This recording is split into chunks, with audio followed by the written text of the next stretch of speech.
half a dozen eggs. Phyllis Marder was never one to ask for handouts. But now she's had to get her groceries from one of the many food banks in Illinois just to put food on the table. At first, I wasn't telling anybody I was going to food pantries, and then I decided that that was just like keeping a secret makes things get worse, and makes me feel worse about myself. And so I decided that it was more important to talk about it, like, I have to pay my electric bill and I have to go to the food pantry. According to pantry operator Feeding America, up to 50 million people in the world's largest economy are having trouble feeding themselves. To help out struggling families, the White House has put forward a $916 billion stimulus proposal. It calls for a one-time $600 check per person. That's half the one-time payouts Americans received in March. Democrats say the White House proposal doesn't go far enough. The bottom line is many of us on our side of the aisle, myself included, are for direct payments, but they should be added to the Gang of Eight proposal, not substituted for something else. He's referring to a bipartisan bill worth $908 billion. It leaves out one-time checks, but would extend enhanced unemployment benefits expiring this month. I don't like borrowing money. I don't like spending money we don't have. But the time to borrow money, maybe the only time to borrow money is when there's a crisis. During these bitter stimulus negotiations, lawmakers have found one issue where they all agree. The Democrat-led House has passed a $740 billion defense spending bill, and the Republican-controlled Senate is expected to consider it this week. The White House has promised to veto the measure because, among other complaints, it'll limit the amount of money the president can use for his wall at the Mexican border. We don't know for sure whether the bill will be vetoed or not. I feel like I have a responsibility to put the NDAA on the floor, and as I said, I intend to vote for it. Thanks a lot, everyone. A two-thirds majority in both houses of Congress would be needed to override a veto, and the bill already has overwhelming support in both chambers. It shows the U.S. Congress can still get things done at a time when so many Americans need their lawmakers to act. Paolo Montecillo, TRT World. For more now, let's go to Mickey Levy in New York. He's the chief economist for the US and Asia at Berenberg Capital Markets in New York. Welcome back to the program, Mickey. Now, since last month's election, the White House had been absent from efforts in Congress to revive negotiations over another stimulus deal, but we've now got the Trump administration weighing in once again. What do you make of their latest proposal? Will it be enough to bring Democrats and Republicans in Congress together to finally pass another round of stimulus? Okay, so Washington, D.C. is all about politics, but yes, I think it will be enough. So as you report, while the unemployment rate has come down more than anybody expected, a lot of people have dropped out of the labor market and people are struggling. So the whole idea is to provide more income support. I would call it less stimulus than government support to people who really need it.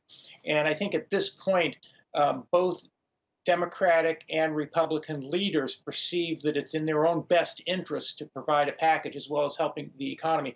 So what they're talking about is, once again, a $600 payment to all individuals with income below a certain amount. Last time around, it was $75,000, plus extended unemployment compensation. The one big point of difference between Republicans and Democrats at this point is the extent to which the federal government provides grants to state governments whose finances have really gotten hit by the pandemic and government shutdowns. But I do think they'll come to a negotiation and government support will be on the way. We know markets in the US have been gyrating on the prospect of more government stimulus since the last package was passed back in March. Why do investors want to see a government stimulus or support, as you've described it, passed? Why is it so important for the economy?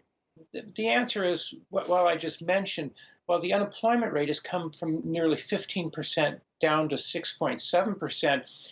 one of the reasons for that is not just the increase in employment, the recovery, but also a lot of people have left the labor force, and there's still many sectors of the economy, particularly in the service sectors, where there are not jobs. They're still being affected by the pandemic, and people, quite frankly, are running out of money. And as Senator Romney just stated, and you showed the video of him, it is the proper role of the government to support the public, the people, when there's a shock like we've had. And so the whole issue is both Republicans and Democrats agree that something should be done. The question is how much, and once again, the sticking point right now is the amount to which the federal government will provide direct grants to states. And one of the sticking points here is a lot of the states have not managed their finances very well, and they're looking for a bailout. So it's a difficult issue.